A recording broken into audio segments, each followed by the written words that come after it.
Welcome to Idaho Fish and Game's Hook and Bulletin podcast, your weekly news roundup of hunting, fishing, trapping, and conservation stories from around the Gem State. Hosted by Fish and Game's Public Information Specialist, Connor J. Lease.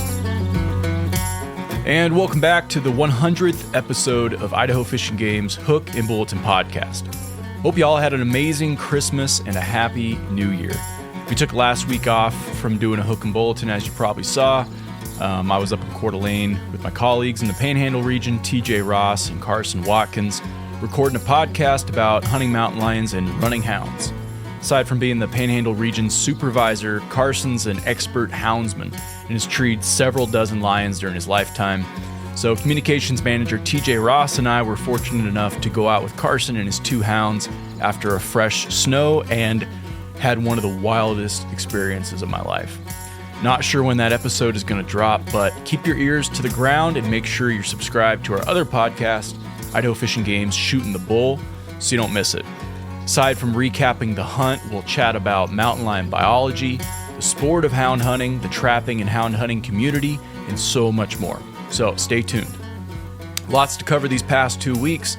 In this episode, we're talking about what happens when you feed backyard deer and elk, the deadline for purchasing your non-resident tags from this year's draw, and a shocking discovery in Island Park Reservoir. But first, here's how Fish and Game proposals could affect hunting technology rules.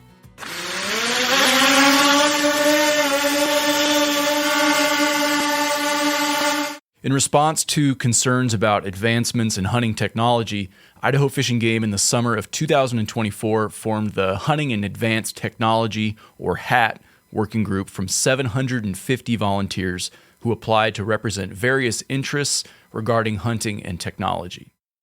The 23-member group included a cross-section of sportsmen and women, including traditional archers, competitive long-range shooters, houndsmen, trappers, deer and elk hunters, bear baiters, wolf hunters, and more, who all shared their perspectives on what is and is not considered fair chase in big game hunting. After months of meetings, presentations, information gathering, deliberations, a statewide hunter survey, and reviewing public comments, the HAT working group provided a set of recommendations to the Fish and Game Commission in spring 2025. In addition to the recommendations with unanimous support of the HAT working group, the Commission also advanced 3 additional hunting technology restrictions, which had the support of 22 out of 23 HAT members to be incorporated into negotiated rulemaking.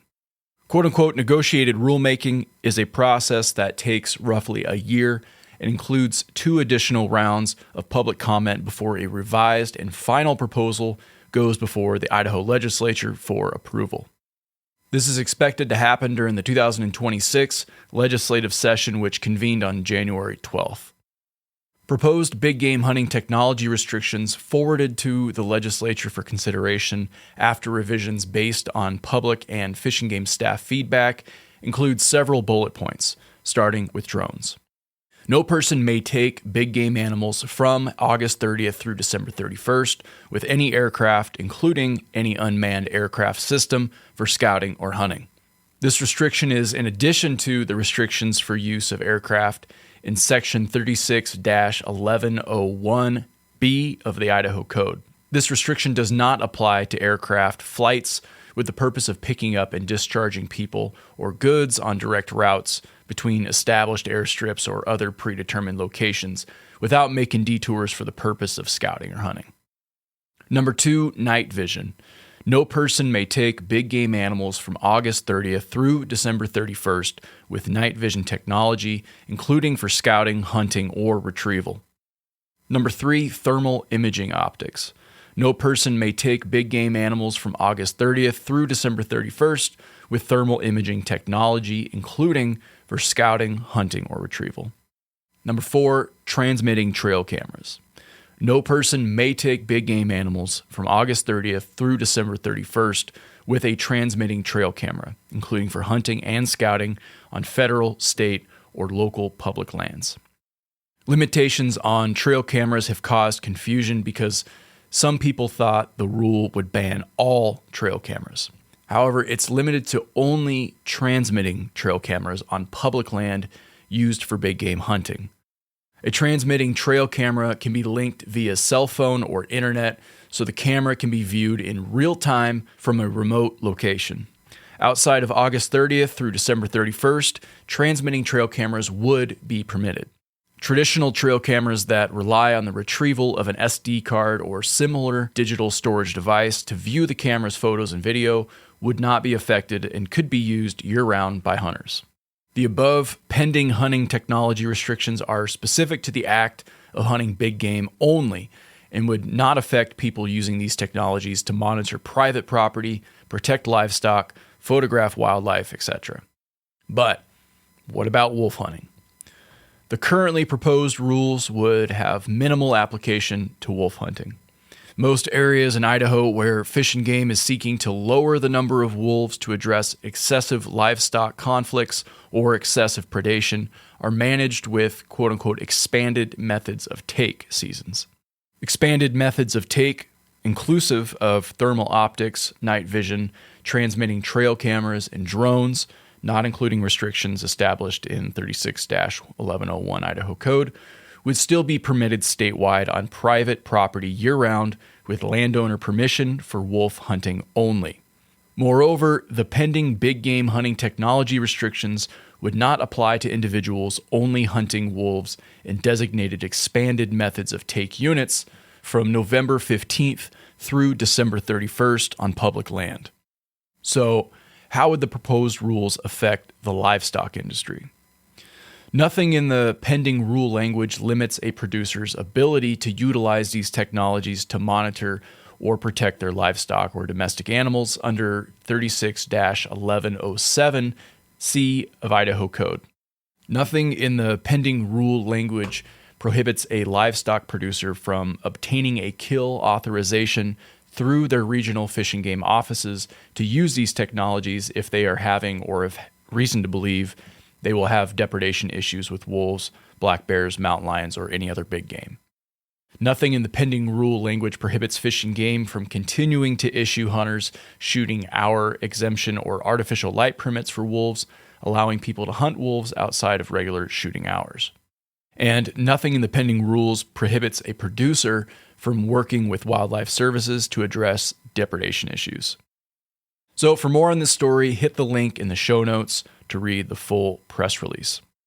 Next up, seeing a herd of deer outside your door or a head of elk may seem idyllic, and during winter they can almost seem tame. But the truth is, they're wild animals that need to remain wild animals, and feeding them can quickly create a variety of problems. Here's a story that we hear all the time. A neighbor will leave food on their property all winter long. The wintering deer catch wind of this 24-hour eatery and tell their out-of-town friends.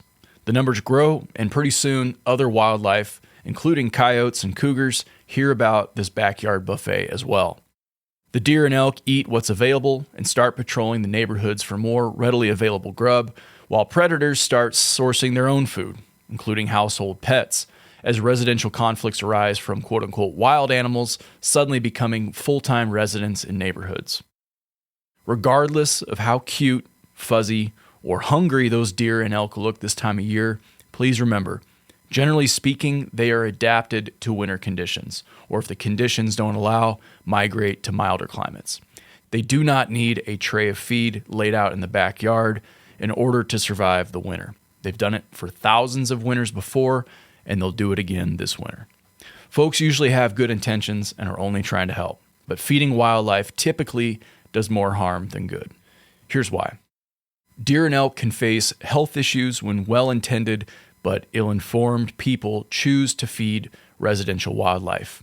Feed left out for one deer or elk can quickly lead to more.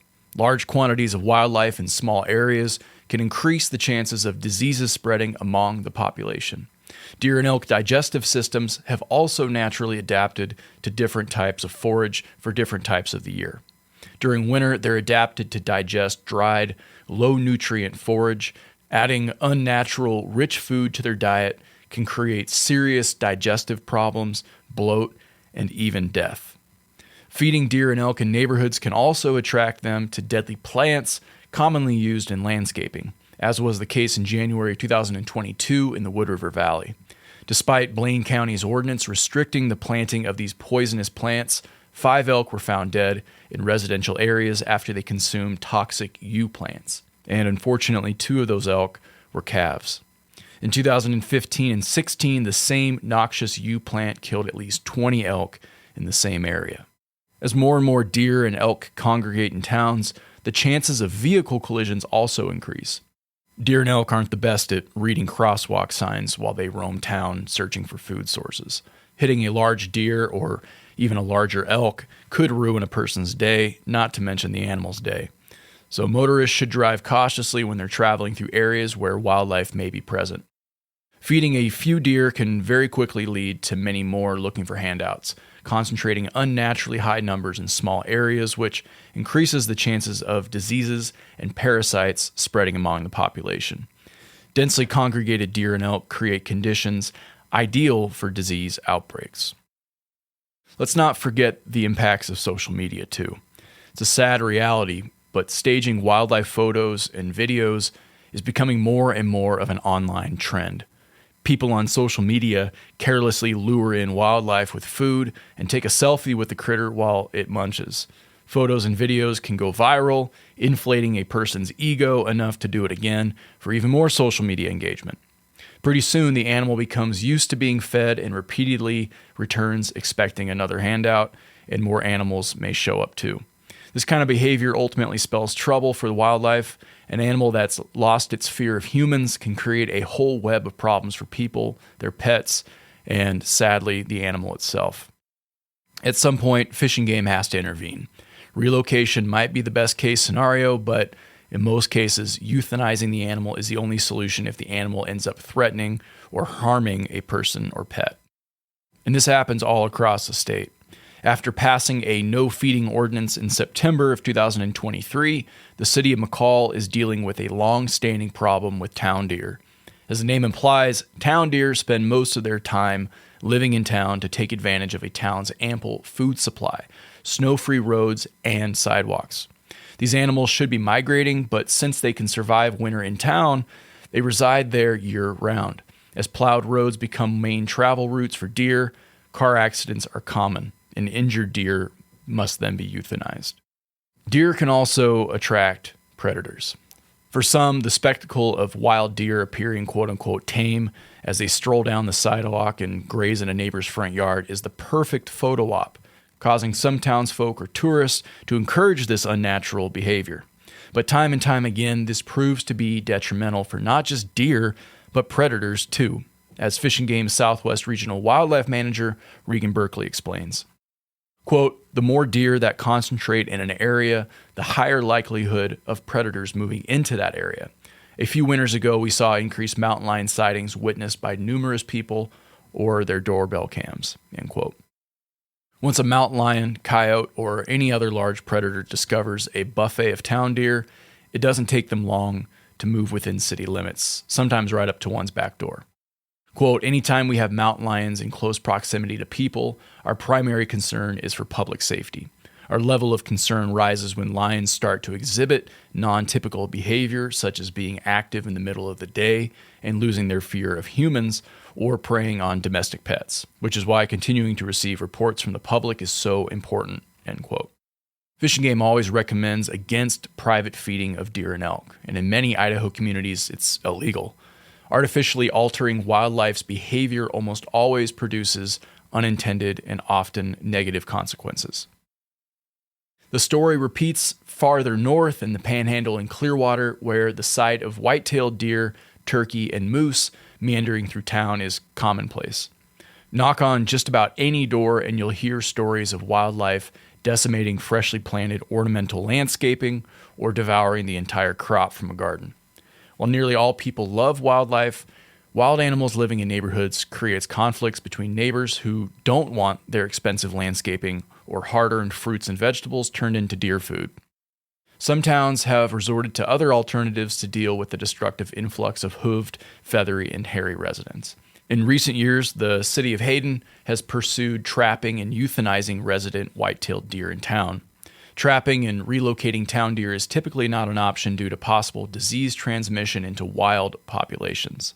A relocation effort to remove town deer was halted in the city of Cascade because the deer were infested with lice that would be transmitted to wild deer if the town deer were released into the wild.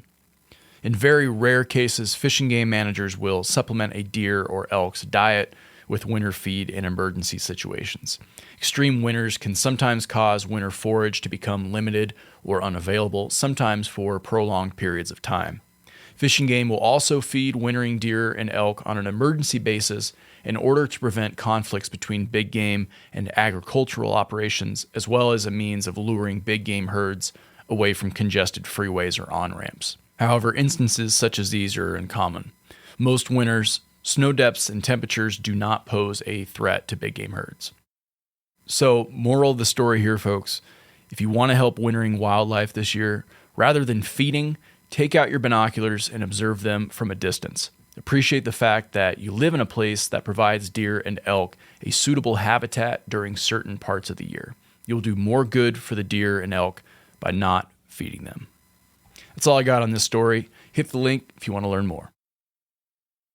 Moving on, fisheries managers in the Upper Snake region have room to be concerned after a certain species of fish was found in the region's Island Park Reservoir. An angler ice fishing for trout on Island Park Reservoir on January 3rd unexpectedly hooked into a 5-inch long yellow perch, a species that does not belong in the reservoir. The angler retained the fish and immediately reported the catch to the Citizens Against Poaching hotline. Fish and Game conservation officers met the angler on the ice and confirmed that it was indeed a yellow perch. With no connecting yellow perch fisheries in the area, it was determined that the fish was illegally stocked and is the first ever confirmed report of a yellow perch in Island Park Reservoir. Island Park Reservoir is managed as a hatchery-supported rainbow trout fishery. Transporting live fish in Idaho is illegal without the required permits. Illegal stocking of fish into a lake or reservoir can cause serious ecological consequences to Idaho's fishery resources. Individuals illegally transplanting or introducing fish where they don't belong can be held legally responsible for the financial cost to restore the fishery to its prior condition. Restoration efforts could potentially total in the hundreds of thousands of dollars and can result in a possible felony charge. Fish and Game is encouraging anglers to harvest all yellow perch they come across in Island Park Reservoir. There is no bag limit or size restrictions. And remember, conservation officers are responsible for patrolling a tremendous amount of area and can't be everywhere at once. So if you witness someone transporting live fish or any wildlife violation, please call the Citizens Against Poaching hotline at 1-800-632-5999. Callers may remain anonymous and they may be eligible for a reward. Hit the link in the show notes to read Communication Manager James Brower's press release or get in touch with the Upper Snake region. Last story of the week here, boys and girls. Here's a word from our Clearwater region for those of you with property choked up with too many turkeys. Fish and Game is seeking willing landowners to participate in the managed hunt program for this upcoming spring turkey season. This program is designed for landowners who want to allow hunting access but prefer not to manage repeated requests from hunters. Through the managed hunt program, Fish and Game staff coordinate hunter access while landowners retain control over how their property is used. So here's how it works. Fish and Game serves as the main point of contact for hunters interested in accessing enrolled properties.